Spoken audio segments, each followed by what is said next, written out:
छत्रपती संभाजी महाराज यांच्यावर आधारित छावा चित्रपट 14 फेब्रुवारी रोजी देशातील सिनेमागृहात प्रदर्शित झाला। छावा चित्रपटात अभिनेता विकी कौशल याने छत्रपती संभाजी महाराज यांची भूमिका बजावली आहे। गेल्या कित्येक दिवसापासून प्रेक्षक या चित्रपटाच्या प्रतीक्षेत होते। प्रदर्शित होताच छावा सिनेमाने महाराष्ट्रात सर्वांनाच वेळ लावले आहे।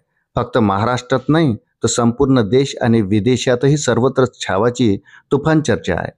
न्यूयॉर्कच्या टाइम्स स्क्वेअरवर छावाचा व्हिडिओ झळकला आहे। वृत्त सविस्तर जाणून घेण्याकरता चॅनलला सबस्क्राइब जरूर करा। दिग्दर्शक लक्ष्मण उत्तेकर यांनी महाराष्ट्राचे दैवत छत्रपती शिवाजी महाराज यांची शौर्यगाथा प्रेक्षकासमोर मांडली आहे।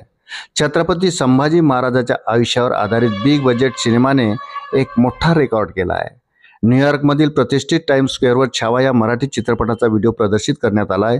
सूरज मेहता नावाच्या तरुणाने इंस्टाग्रामवर एक व्हिडिओ शेअर केला आहे, ज्यात टाइम्स स्क्वेअरवर छावा दिसून येत आहे। संबंधित तरुणही टाइम्स स्क्वेअरवर इथं नमः पार्वती पतये हर हर महादेव असा जयघोष करताना दिसून आला। हा व्हिडिओ विकीनं आपल्या इन्स्टा स्टोरीवर पोस्ट केला आहे। शंभूराजेंच्या भूमिकेला विकीनं पूर्ण न्याय देण्याचा प्रयत्न केला आहे। त्याचे डोळे आणि त्याची भेदक नजर सर्वांचंच लक्ष वेधून घेते। अक्षय खन्नाने देखील औरंगजेबाची भूमिका केली। अक्षय खन्नाच्या भूमिकेवर प्रेक्षकांनी देखील दाद दिली आहे। अवघ्या 3 दिवसात या चित्रपटाने 100 कोटीचा टप्पा गाठला आहे। छावा पाहण्यासाठी थिएटरमध्ये प्रेक्षकांची हाऊसफुल गर्दी पाहायला मिळते।